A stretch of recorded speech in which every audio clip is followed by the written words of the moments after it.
Hello, ladies and gentlemen, and welcome to this episode of the Adopt 365 podcast.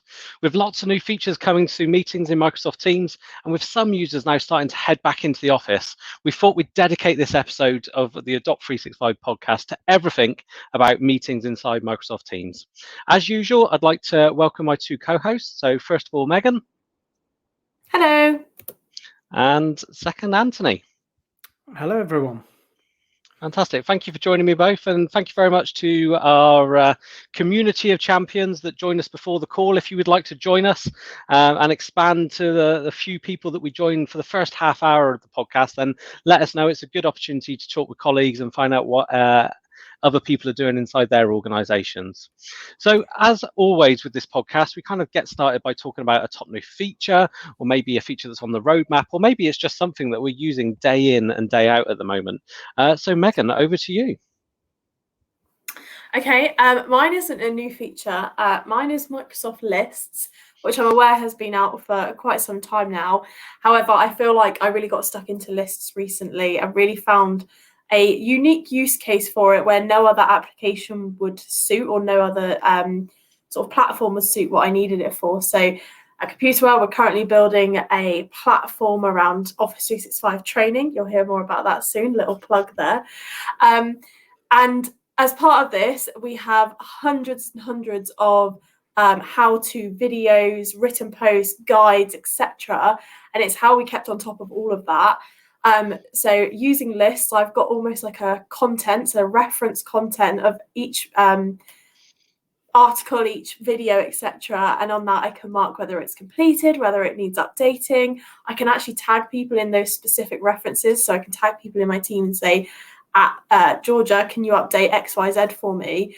And as a team, it was just perfect for us. Planner wouldn't do because it needs to be that everlasting sort of application. Excel, I hate Excel anyway because everyone loves Excel, but not everything needs to be in there. So Lists was just that perfect use case where we have all the functionality we need and also looks very simple and quite pretty with all the color coordination as well. So yeah, Lists is my dream at the moment. Fantastic. I love a good list use case. I think it's got a multitude of different uses and can be customized. Anthony, what's your latest feature or roadmap feature or something you've been using recently? So I'm going to go back to basics for this one. I always remember the first moment that I saw two people co-authoring a document together and thinking how amazing that was. And there was a real wow moment. But you tend to forget about that. But more recently, I've been working on some larger proposals and some larger consultancy reports with a group of people. And we've been using that co-authoring functionality in Anger. And that alongside the kind of conversation piece that you can do in Teams to just really help us increase the efficiency of putting those documents together. And even though we're working from different locations, it's enabled us to bring share some good ideas in there, and has shaped, in some cases shaped how I've made the documents look, just from input from other people. So yeah, it's just that basic functionality. It's that wow moment you get when you first see it, but now I've started to use that a lot more in Anger. It's just brilliant functionality, and sometimes with things like that, we all need to just be reminded about them. Yeah, that's. I also have had the opportunity to show people that functionality for the first time quite a few times, and it's something that's works really well in Excel, but I've also managed to use it in Word a lot recently, and yeah, really, really, really good. And the other little thing I was going to add on as just an addition there is just that ability to pop out conversations and channels and things like that. Megan and I were working on some training recently with a client, and they were like saying, once we showed them that pop out functionality, which they've been using Teams for probably 12 months now and hadn't realized that was a capability. Once they saw that, they realized that would give them a far better experience in Teams and get rid of one of the frustrations that they'd have in using it. So yeah, they're my two simple areas: co-authoring and the pop-out piece. Fantastic. Simple things can be revolutionary. Yeah, definitely. Right. I remember co-authoring, so it's something that use quite often and customers love. But I seem to remember back in secondary school where we had Acorn Archimedes, and I had it. There was a word processing application called Impression Style on there, and I'm sure one of the features on there used to be, as long as you're on the same network, you could jump into a impression style document the same as anyone else and edit it at the same time, and you'd saw words moving around and stuff like that. So it feels very much like Microsoft's maybe caught up with the Acorn at last. But I know a few of us at Computer World are retro computing fans. So from my perspective, again, back to basics a little bit. I've been doing quite a few sessions recently with execs. And one of the questions we're commonly asked is, how's the best way to find documents or find your way around? There's so many places for it to be stored. And I constantly use the Office app. And if you say the Office app to a lot of people, even IT professionals, are like, Office app? What's that? Do you mean Word, Excel? What's the Office app? Well, if you hit your Windows key, type OFF, it's probably already on screen there, hit return, and you get the Office app. Now, it looks exactly the same as office.com, so you might ask yourself, why not just go to the browser and go to office.com? But it's quicker. Within 2-3 keyboard taps, I can have Office open, I can search for a document that I'm using, and I can get on editing that really quickly, or get into any of those Office applications. And the second one then is, if you want even more granular search functionality with inside Office, use Bing. So log into Bing with your Office credentials, and you can even search your Teams conversations using Bing. So 2 great ways to find the content that you want quickly and easily, so you can just get on with it. Gone are the days where you're going for a file structure to go and find your document. Name your documents right in the first place. Use Office, use Bing, and just get on with what you need as quickly as possible. So brilliant. As we, I will start having a go at that, Barry, because I struggle to get away from Google with as a search engine. But yeah, I struggle with Bing sometimes. But I'm going to give that a go. Having said that, I use Bing about 90% of the time now, and that's mainly because of the enhanced search capability that you can get. But Google still does have it on some search terms. If I'm getting frustrated because I'm not getting the search term I want on the internet, then of course I go over to Google. But it took me a while to get off Ask Jeeves when I was using Yahoo and all of that back in the day. It's time for a change. So on to the main subject then. Before we kind of get stuck in some details of Microsoft Teams rooms and functionality in Teams and stuff like that, we thought it would be a good place to start to talk around just kind of general personal meeting experiences, sort of that hygiene factor of you individually making the most out of online meetings. So Megan, do you want to start by some just kind of general best practices that you kind of stand by when talking to customers about online meetings? Yeah, so I suppose the first thing is sort your mic and sort your camera before you join the meeting. We're going to go into that pre-meeting experience with Teams meetings in a moment, but just do that before you get started, because there's nothing worse than you joining a meeting and somebody having to watch you fiddle around with your microphone whilst you're trying to see if they can hear you, etc. So sort that out first. And then once you join the meeting, just the 2 key things I always say to people are turn your cameras on.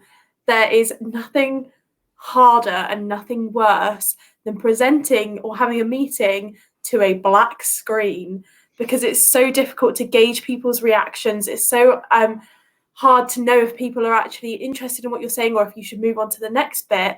So just turn your camera on, even if you've got, I don't know, an old jumper on and you don't feel your best, you don't look your best. No one really cares. They just want to see your face, and they want to see your facial reactions and your limited body language that we can see here. So that's one, just turn your camera on. It makes it a much easier, much better experience for everybody. And then the second one is, when you're not speaking, just mute yourself.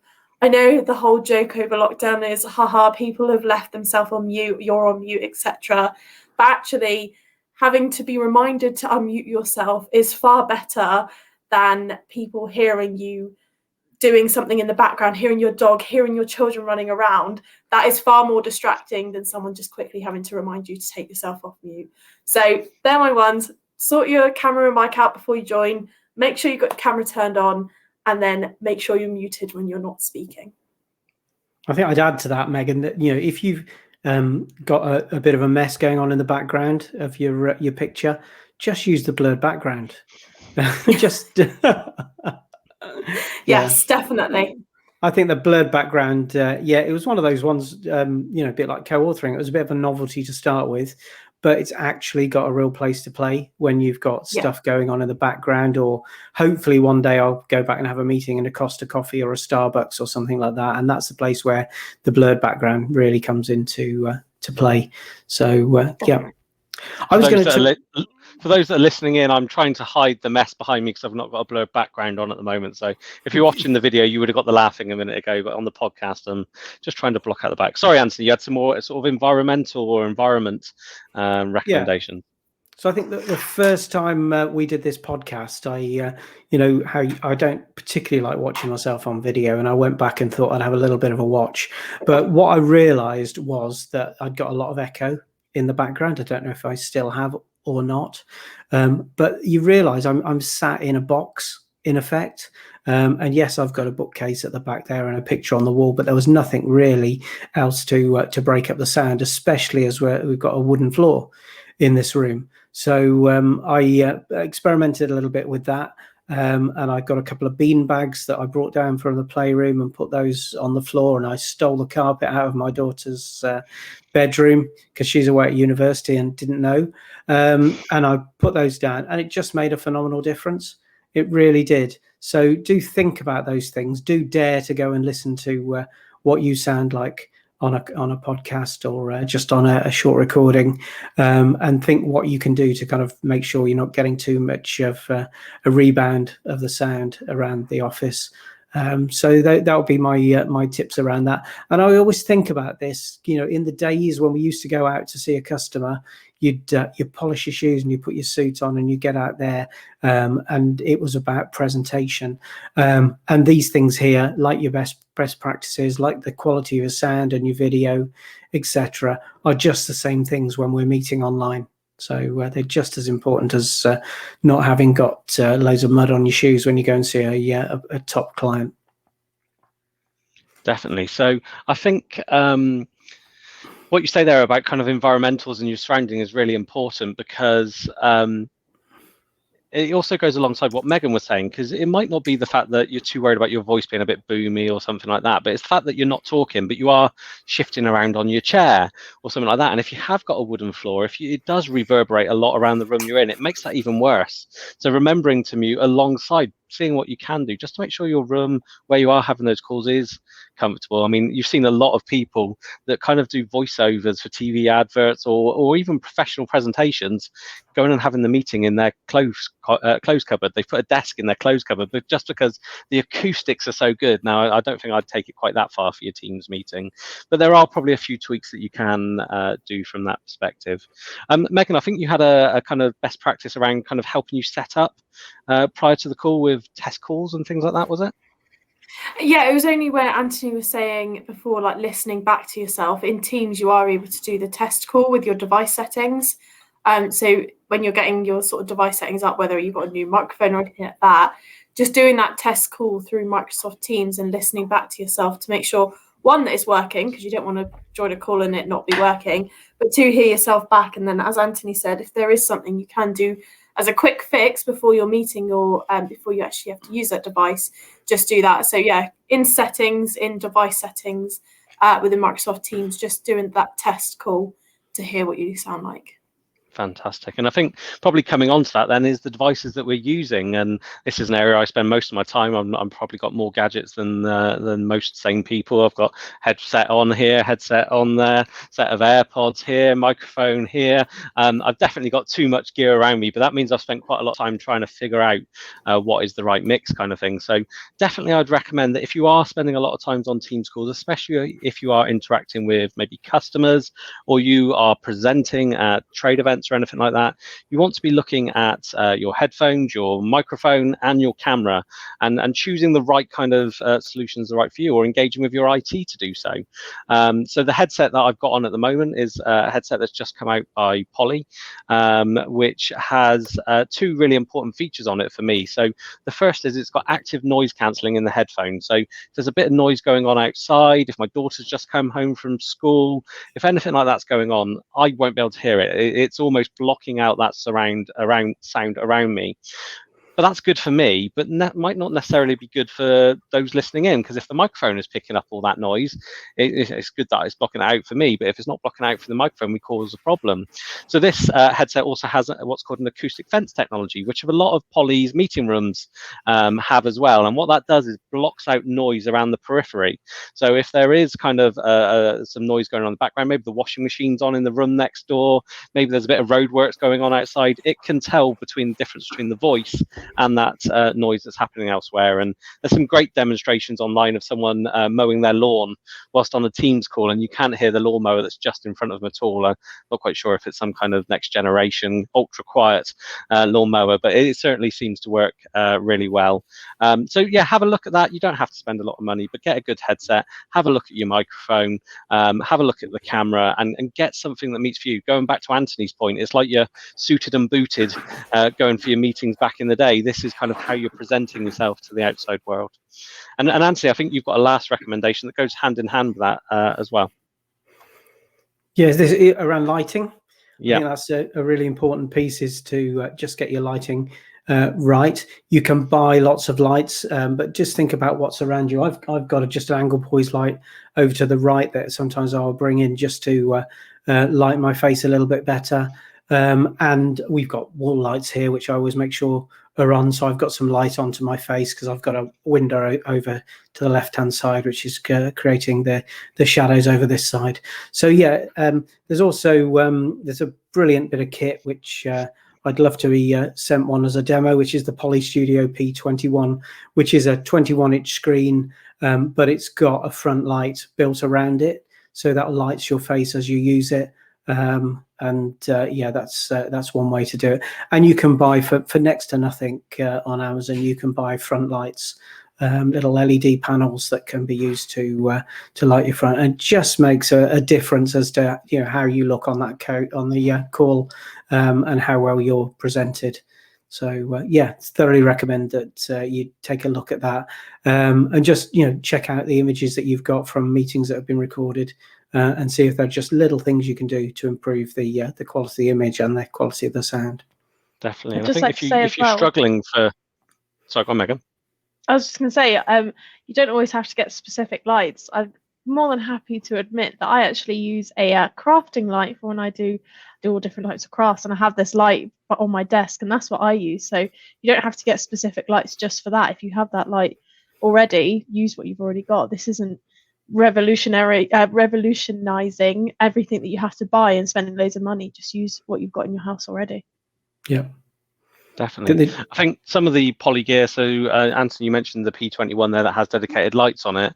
The baby ones in that suite, so the P5, which is just a camera, and the P15 was a camera and speaker and microphone, they're all also tuned for low light capability. So whilst the image won't look as good as you having a nice front light on it with Megan's crafting light or a LED panel or something like that, it will do the best to correct that light condition. And the light in conjunction with that will make you look even better. Yep. So I think as we go on then, let's kind of move on to Microsoft Teams specifics. Anthony, I don't know if you want to kind of reflect on where we are at the moment with the world and Teams and things like that. Yeah, so I've probably spent the last 15, 16 months sat in my office here in Exeter talking to people. And I've been on my own. I've maybe had to shut the door behind a few times and shout at the children or the wife just to be quiet while I'm working. But now we're getting to the point where people are starting to return to the office. And that's just a little bit of a different scenario. I was in the office last week on Thursday. And yet, even though I was in the office, I'd probably spent most of the day on calls on Teams from my desk in the office. And it's a really different paradigm. I realized that I was probably disturbing the people around me because I'm talking quite loud on my headset and my microphone. I tend to move my hands a bit when I'm talking to people, so it was maybe distracting to people in the office. I was thinking, well, I probably would like to go and sit in another room somewhere for this next call because it's an element of confidentiality in it. And yet our office is kind of fairly locked down, so you can't pick your, you've got to put a face mask up to move. You've got, most of the smaller personal rooms have been locked for COVID safety. So I was just starting to think about, what it looks like when we go back into the office. And this is where we're going to start using Teams rooms more and more. And we want that ability to grab a larger group of people together and go into a Teams room. Maybe you just do a one-to-one team meeting from a Teams room with a remote person. And we're starting to move towards all of this hybrid working. So we need to look at how the solutions are going to adapt to that, and to think about how we're going to equip our offices for those scenarios. Barry, do you want to talk us through a little bit of what you've been doing on that side with some of our clients? Yeah, definitely. I think it's important, first of all, to kind of describe what a Teams meeting room is. Obviously, we aim this podcast at the champions and those kind of power users, as well as people from IT. So we don't want this to turn into a technical conversation, but I think it's important to explain what a Teams room is. Microsoft make a subset of software that is designed to help make your meeting room experience standard across the board. Everybody that is using it, any meeting room that you're going into, you should know how to use it, because it's all using Teams software that you will know and be used to. And then there's partners like Poly and Yealink that make hardware that is able to be certified to be used in a Teams meeting room. So the things that you could expect to see is when you walk up to the room, outside it, there might be a panel that describes whether the room is free, busy. You can check yourself in. It's got a nice little reminder on it. If someone's in the meeting room, you can check yourself in from outside, and it'll put a nice little message on the screen going, Barry's outside the room, he's got the meeting room booked now, kind of thing. So you don't have to walk in the door and go, oi, CEO, time to get out, I got it booked, kind of thing. You can just give a gentle reminder that it's my time in the room now, kind of thing. And then when you're in the room, there's a little tablet on the table where you're able to kind of start your meeting, control the mute for the room and the people that are on it, and things like that. And most recently, Microsoft have published a kind of vision for the future of meeting rooms, which is quite interesting and quite exciting. I don't know, Anthony, if you want to share any of the thoughts you've seen around that at all. Yeah, so Microsoft have been talking a lot about this recently, and have produced some nice designs. I'll make sure that we put a link somewhere so that you can get access to that. Maybe put it on the Computer World Twitter feed, so you can have a look at that. But there's a kind of real kind of drive towards making it an equal experience for people who are in the office to with people outside of the office. There's real parity in the way in which people can communicate and collaborate between being sat in a Teams room and being out in a remote site or flexible working. And they're very much looking at a scenario where you've got like a curved desks around, and then big screens on the wall, so that people are able to see people, themselves, or to be working with people who are physically the same size, whether they're on the screen or on the in the room itself, and also to share presentations in an effective way within that environment. That's for some of the larger rooms. Some of the smaller rooms, just having a smaller kind of soundbar device is a really good approach to that, for one-to-one meetings with one person in the office, one person outside of the office, or just small groups, small huddles in the office with a limited number of people coming in remotely, and all of the functionality around Microsoft Teams Whiteboard, which has improved significantly recently, really plays into that ability to share things, and to do kind of brainstorming exercises in an interactive way. So that's good. And of course the Surface Hub devices, which we're going to say they're supporting that whiteboarding functionality, and creating a really good interactive environments for groups of all sizes. Megan, I think you've done quite a bit of work with the whiteboard in Microsoft Teams 365, haven't you? There's quite a lot of new features that have come into that over the previous few months, isn't there? Yeah, so within Teams, you used to be limited when you shared a whiteboard as part of that team meeting to just having like text, note, like post-it notes, and then drawing with your pen, stylus. Yes, and drawing on the screen. Forgot what it's called then.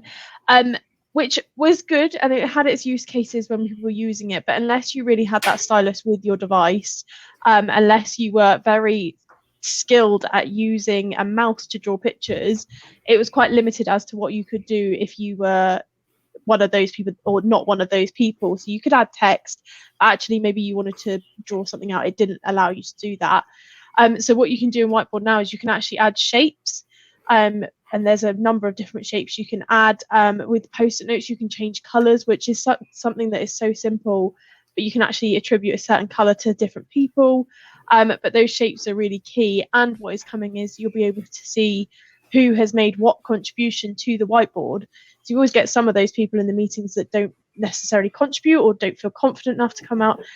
You'll be able to see that they haven't contributed something, and you could ask them if they have anything to add to the whiteboard within there. So yeah, there's things coming with Whiteboard that are going to make it more inclusive for everybody in that meeting as well. There's also some great functionality, which is just, I love it because it's great technically around the Microsoft Content Camera.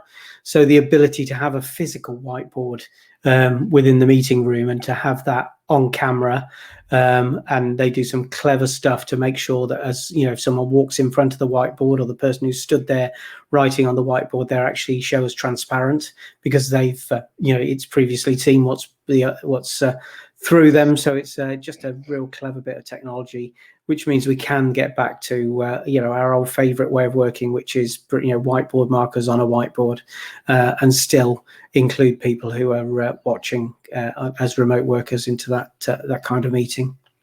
I feel like no one's spoken about that for a few months, Anthony, a year or so, Anthony, and you just said it, and I'm like, that was actually such a great feature that they brought out, and I've just been reminded of it. So no, it is stuff that you're looking forward to using again now that we can all get back to a bit of more normality.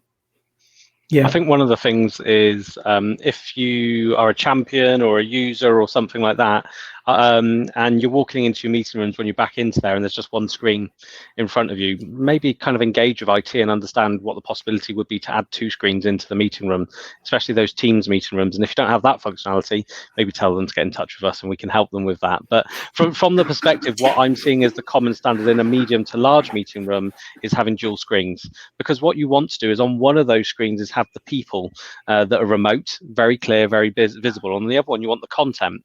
And on the screen that is the content, you want that to be an interactive display. So Anthony, you mentioned the Surface Hub 2S, very nice but very expensive display, but it could just be a smart board, a Dell screen with an interactive pen or something like that, because then when you've got the whiteboard, you can easily annotate on it. You can still see the people on the left-hand screen, or you've got that content camera. If you can only have one physical camera screen in the room, have the whiteboard and have a content camera set up just above it, so you can use that whiteboard in the room. The only obviously disadvantage is someone can't sit at home and draw on a physical whiteboard with a content camera. It's only still a one-way projection to those people that are home.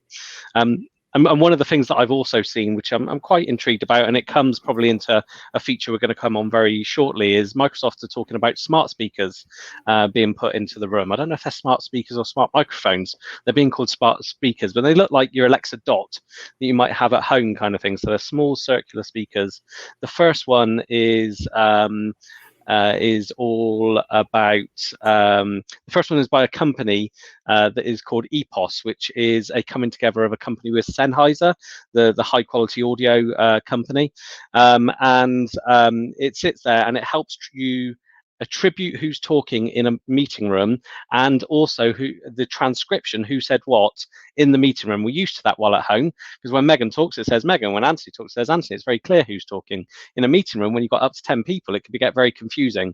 But the speaker is intelligent enough, using AI and all those good things, to attribute who is speaking at any time. So I've not seen one in real life yet. I think they're shipping in Northern America at the moment.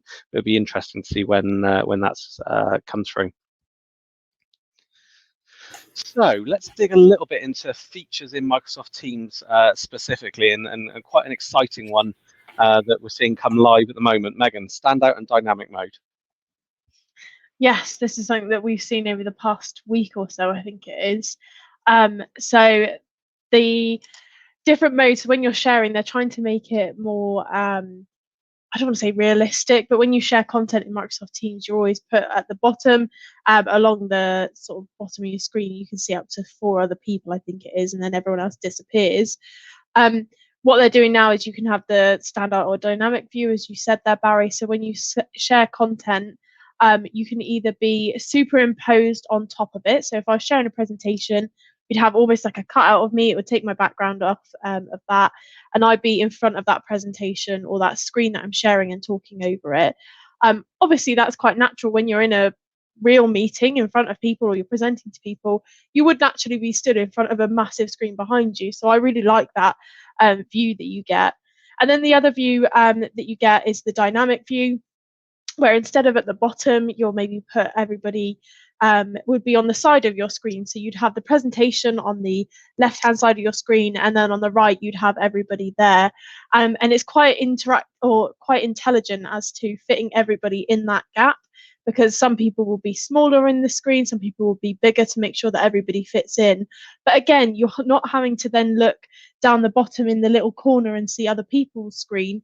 Everyone's next to the presentation, and it's a lot more normal for you to look at that next to the presentation, look at the people rather than looking down. And then you can also choose to put the gallery at the top if you prefer that, which again is quite natural, because then when you're looking at the people, you're more like you're looking at the camera, which makes it more interactive with the people. It makes them feel like you're looking at them rather than looking down in the corner, because then everybody knows that you're just looking at yourself, really, making sure your hair looks all right. So dynamic view and standout view are coming. They are there for some people. And I think they're really going to change the way that people interact and engage with what you're sharing on screen and when you're sharing it. Yeah, I think I was trying that this morning. I think they're in the public preview. So if you've got that turned on in your Teams client, and it only seems to work at the moment if you're sharing your whole screen rather than just sharing a single PowerPoint presentation. But I know the end game with that is to be able to share a PowerPoint presentation and have you cut out in front of it, presenting in what I like to call weather presenter mode. So yeah, that's it's like a lot of these Teams features. They announced it quite a while back. We all got excited, and then it's taken a little bit of time to come, and it's just slowly getting there now. So yeah, if you're selected on the public preview mode in your client, then do go and have an experiment with that, because it does look really good. Definitely. And I think the next one was you as well, Megan. You're obviously spending a lot of time with our customers and demonstrating these technologies, but recordings, there's been quite a lot of changes in recordings. You've got some recommendations on recording your meetings and things like that? Yeah, so when you used to record your meetings, it would go into Stream, another Office 365 application. Now when you record that, it records into OneDrive. Which is great, because then it automatically shares it with other internal people, so that everyone does automatically get that recording. But it can sometimes be confusing as to whose OneDrive it's being stored on, how we share it with external customers, etc. So just a recommendation, and something that is so simple when you're setting up a Teams meeting within Teams, is just making sure that if you have the appropriate people in a team on a channel within Microsoft Teams, just make sure you've put that channel in the option that you have. If you do that, then the recording will be stored within that channel, so you'll be able to find it a lot easier. But it also means that the chat that goes alongside that meeting that you're having, again, gets stored in that channel. So when we're saying everything to do with this project or this particular area of work will be in this channel, that is actually true, rather than saying it'll always be in this channel unless it was in a meeting, and then you'll find it in your chat tab within your chat, and then it just makes it more confusing as to where it'll be. So just add your channel into your meetings when you have when you're inviting people into that Teams meeting. You'll then find the recording in that channel, and you'll find the chat in that channel, and everything then will be stored in that particular channel, where it has a lot more context and your team can be a lot more productive. I think this is a really important change as well, because if you don't include a channel on it, it will be stored in your OneDrive. So ultimately, that is the storage location, and you only get so much space available in your OneDrive, so it will fill up eventually if you don't manage that, or unless there are policies configured. By putting it in a channel, it's saved into the channel, as Megan said, which in turn is saved into SharePoint. So it doesn't come out of your personal budget for storage. It comes out of the wider company SharePoint one, which is there's a lot more storage available, and is important to do that. And I think I know we're going to do this later, but the attendance reporting will slot in there as well. So attendance reporting has gone live in the tenant, but you do need to turn that on using PowerShell. So just a short bit of PowerShell to run to turn that on, and that will then be saved alongside the meeting recording and the meeting details in the channel. So that's a really useful functionality. Definitely. And if you are a user that would find attendance reporting useful, you best bet to speak to IT to run that bit of PowerShell that they need to be able to run. It's not something you're able to run as a user, but ultimately you'll then get that attendance report. And thank you very much to Ian in our Champions community for mentioning that earlier on. And one that I'm quite excited about, but I don't feel that the adoption of it has been as high as I anticipated, was Together mode in Teams. And they're making some changes to that. So if we cast our mind back, Together mode is the ability to put everyone in a meeting on a dynamic background, so you actually look like you're all together in a meeting room. Now, people have kind of heard it like explained it like the Muppets when in the old music video where they were in their own little squares kind of thing. Now, the idea is to reduce fatigue. So what has been proven is when you're in something like a Teams meeting and you're looking at multiple different people, your eyes are constantly having to focus on each of those little blocks. By putting them into Together mode, you actually look at it as one video stream. So you won't get so much of that Zoom fatigue as it was kind of branded on the early days of the lockdown. Now, one of the features that is coming out for that are custom made Together modes. So actually, if you've got a company boardroom or theatre or something like that, there's nothing stopping you potentially taking a photograph of that theatre or branding up a background yourself and having it there. So it's a little bit kind of more customized. I think some of the ones at the moment look quite comical, and I think that's part of the problem. If we could have something maybe that is a bit more on brand, a little bit less kind of school or animation kind of effect, then maybe people would use them. I think I've also read somewhere that you will be able to kind of force people into a Together mode view. I think at the moment, because you have to go and choose that different view, lots of people don't use it because they don't like to mess about. They're just in the meeting kind of thing. So I think that will also be a good feature. So a feature that's been around for a little while, Anthony, but there has been some changes recently, breakout rooms. Yes, and thank you for Ian for reminding me of this as well from our Champions community. He was shocked earlier in our conversation that I'd never been in a Teams breakout room. I think I was around looking, most of them I've done in the past have been in Zoom, but I think I've spent the last 18 months just talking on a one-to-one or one-to-two basis, not done any online conferences.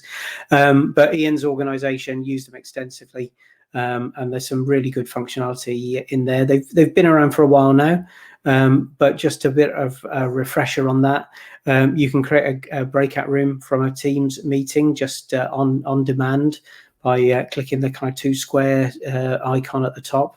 And you can then either allow Teams to automatically allocate people to the room, so you just set the number of rooms you want, or you can manually create those rooms and drop the right people into them. New functionality that's come along recently has been the ability to add a time limit. So there's a countdown timer in the meeting, in the breakout meeting, and therefore you can make sure that people are shaping their conversations to beat that time. There's the opportunity for the organizer to make announcements into those rooms. So, just reminders like you've got 5 minutes to go, or it's time to move on to the next subject topic. And also the ability for the organizer to move themselves and kind of join those rooms and go and check on progress. So some really good functionality in there. It used to be the kind of the big difference between Zoom and Teams meetings. We waited for that for quite a long time. And I now think that has kind of excelled past the functionality that Zoom used to offer around breakout rooms. And things like the chat that's taken place in the breakout room is recorded, alongside the channel, alongside all the other bits and pieces as well. So really, really good functionality.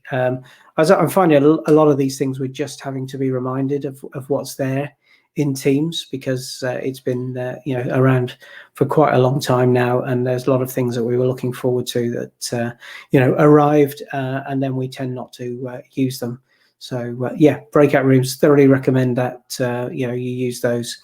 And I think Meg's going to talk a little bit about the webinar functionality later in the call, which is is a good place to use those as well.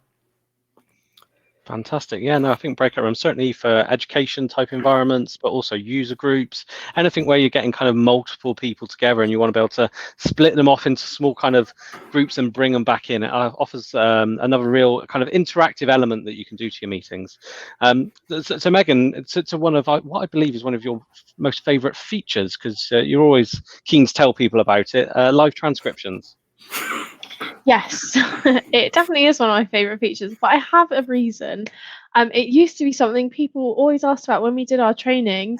We showed them all the great features within meetings, and then they say, "Oh, great, how do I get my transcription here?" And you'd say, "Well, you can't do it exactly, but you have to put it in stream, and you have to turn on the English or your language, and then it will generate it for you." The fact now that you can just click the ellipsis on your toolbar within a meeting and start that transcription just makes it so much easier to keep a record of that meeting. It shows you now who said what, which it didn't when it was in stream. It attributes the person to your transcription. And then you can either turn the panel off or on your meeting. So I'm somebody, when I have it turned on, I do tend to sit and read it to see how accurate it is. Credit to Microsoft, it is very accurate within meetings, and they've definitely put a lot of work into it to make it accurate.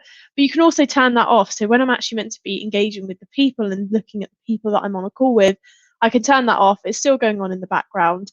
And then once you finish that meeting, you can either access it through your meeting in your Teams calendar, or you can download it into a Word file, which can sometimes be really useful as well. So yes, definitely a favorite feature of Microsoft Teams, but I just see it being used so much within things like board meetings, client meetings, etc.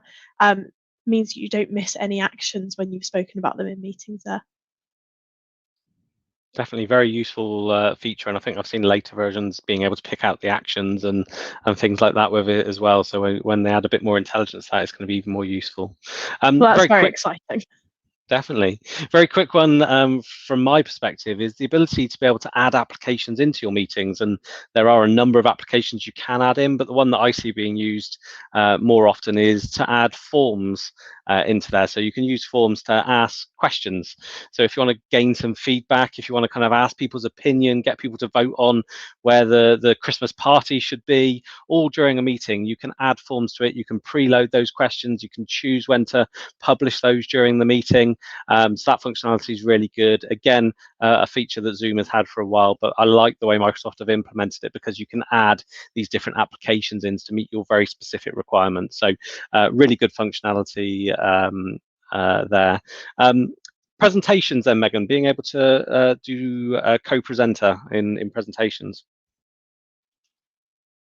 Yeah, so this is something, again, that I find really useful because a lot of people, when they're maybe you're doing a presentation and there's 10 of you in a meeting and 3 of you are presenting, the way that people typically did that at the start of lockdown was somebody would share their screen. They'd then say, I'll pass over to you, Barry, and you would either tell me when to move on the slide, which isn't natural anyway, or I would stop sharing. You would then start sharing your own presentation or the same presentation, and it always got a little bit fuzzy in the middle because everyone would just sit there whilst you're trying to figure out who's sharing what screen, you've got to stop, etc. So what you can do now is in your meeting options, you can actually assign particular people as part of that meeting who can present with you. So again, if you were in a meeting with 10 people and you only wanted 2 other people to be able to present with you, you can assign them in your meeting options. And then when you're in that meeting, there's a button at the top of your screen when someone's presenting where you can take control of that presentation. They then take control, they click it. When you want to take that back, you just click the button at the top that says take back. It is just such a slick process where you're not having to stop sharing and reshare. You're not having to say, can you go to the next slide or anything like that. It is just one presentation. You're all presenting together, but it's a really easy process to give and take that back to the person that's meant to be presenting at that time. So yeah, very useful.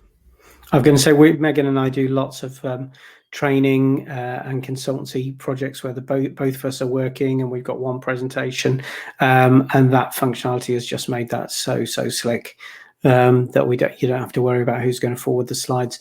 The other thing you can do is you can join a meeting with your iPhone or with another mobile device as a companion device. So when you're in a meeting and you turn your device on and go into the Teams client, it'll say you're already in a meeting. Do you want to join this, or do you want to transfer the meeting to this device?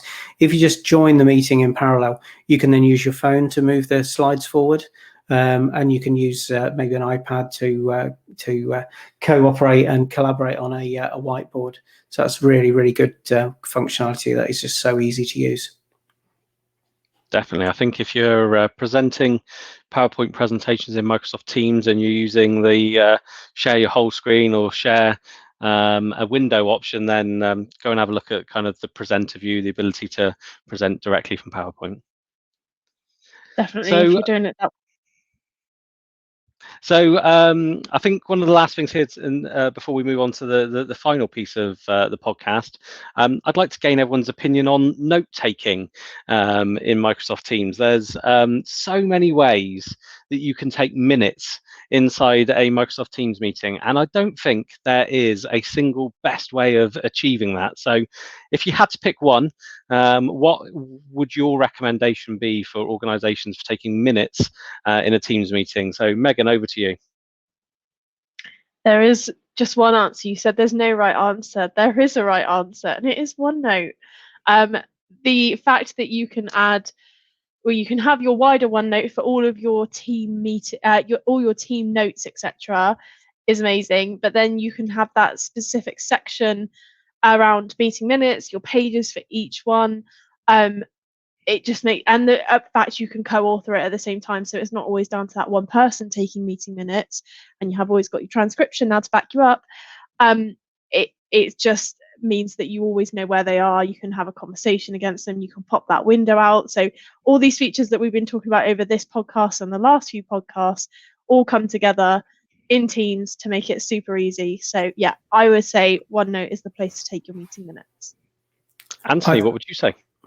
I think we've tried everything, and I think OneNote is the answer to this one. As a kind of standard best practice with organizations we're working with, in each of their departmental teams, we'll add a tab with OneNote, and we'll add a meeting minutes section in that, so they can keep their meeting minutes in one consistent place.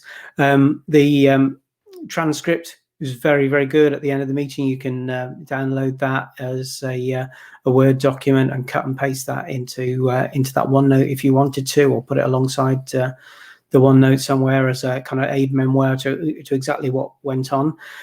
Some of the newer functionality, which is coming soon, whatever that means for Microsoft, is the ability using AI for the AI to be monitoring your conversation and actually listening for actions in the meetings, and automatically added those into either a planner or into a OneNote. But I don't think that's going to be too soon. But it is going to give you that ability just to be able to say, if I say, so Megan, are you going to take that action? It will already remembered what that action is, and allocate it or assign it to Megan.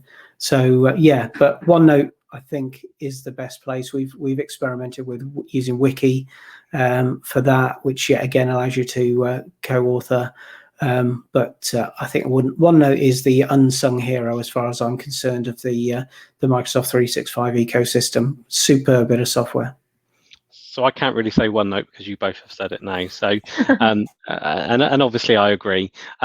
Microsoft are obviously pushing the ability to take meeting minutes directly inside your meeting. So there is the I think it's called minutes option, which if it's just a one-time meeting, it's not a reoccurring meeting, it's actually very good. You just go back to that meeting in your calendar or go back to the chat of it, and then you can go and find it.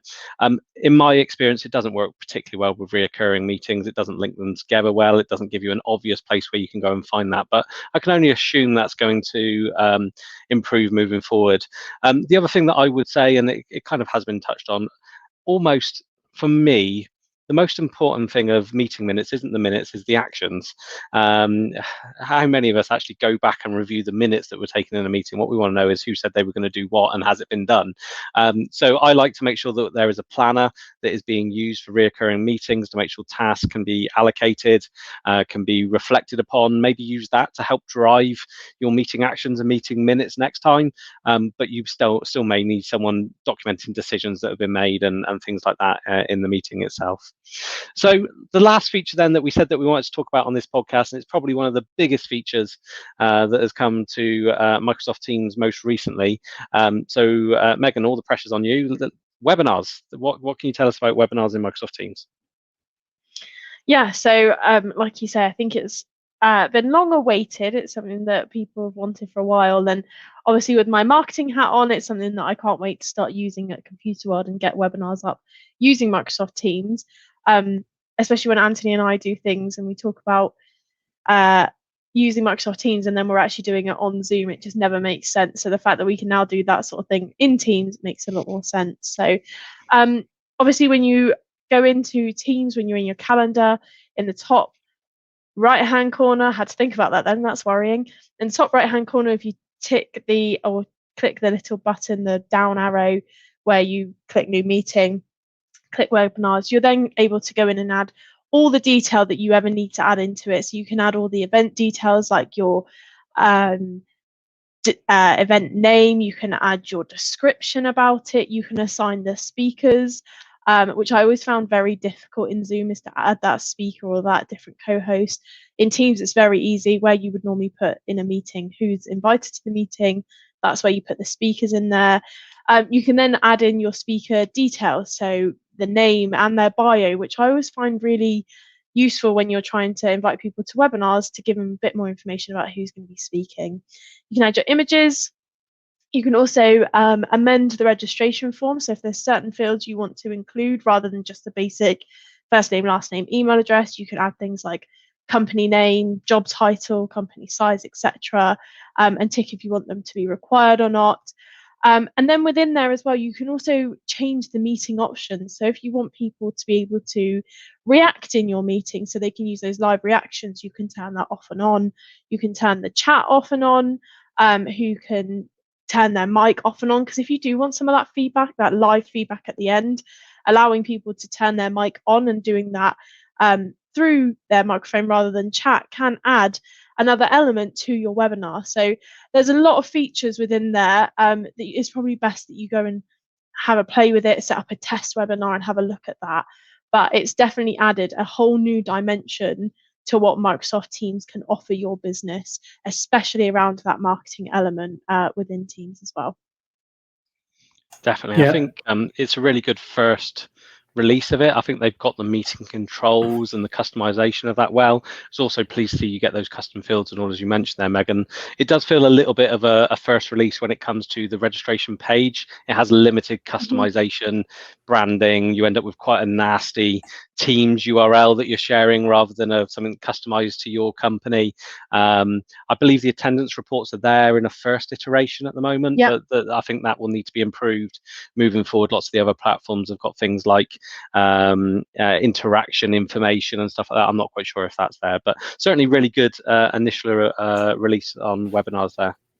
I think there's some good functionality. I don't know if it's in place yet, but if you're using Microsoft Dynamics as your CRM solution, the ability to for feedback from the events to go straight into Dynamics, so your event management in their Dynamics environment can be handled in it's completely integrated into it. But I agree what Barry said. It's a first. Not a first attempt, but it's pretty raw at the moment, especially around how you generate the invites and distribute the invites to people. But I think it'll slowly get better and better. Really pleased to see that arrive in our tenant. I don't know how many times I looked for it when it wasn't there, and then one day it just appeared. So I think Barry and I were on a call together when I was saying, webinars still hasn't arrived. And we both clicked it down at the same time and it was there. But no, really, really good to see that functionality up and running now. Fantastic. Well, thank you ever so much for joining me both. I think it's been a really good conversation. I don't know, have either of you got any final topics that you want to, or final comments you want to throw out there around meetings, or have we covered absolutely everything? I feel like we've covered so much. I would just say make sure you're going in and looking at all the new features, things that are simple like live reactions, etc., that add something to your meeting that people just sort of ignore until they need to use it. Just go in, see what's available, try it, test it, and you'll probably find some new features you're not yet using that you'll actually really enjoy. Yeah, I think we've covered it quite comprehensively today. I just think it's a good idea, just back to where we started, which is that, you know, how we present ourselves is how we're presenting ourselves to our clients. Just dare one day to go and watch some of your meetings with you in, and make sure that you haven't got irritating habits like I know I have, and just check your lighting's good and your sound's good. So, because that's how people are seeing you, and that's how people are making decisions about whether they're going to work with your organization or not. And that's how your colleagues are seeing you as well. So, Fantastic. yeah. So 2 last thoughts from me. The first one that I don't think we've mentioned for the whole meeting, all about Microsoft meetings or meetings in general, is let's make sure you've got an agenda in the meeting invite.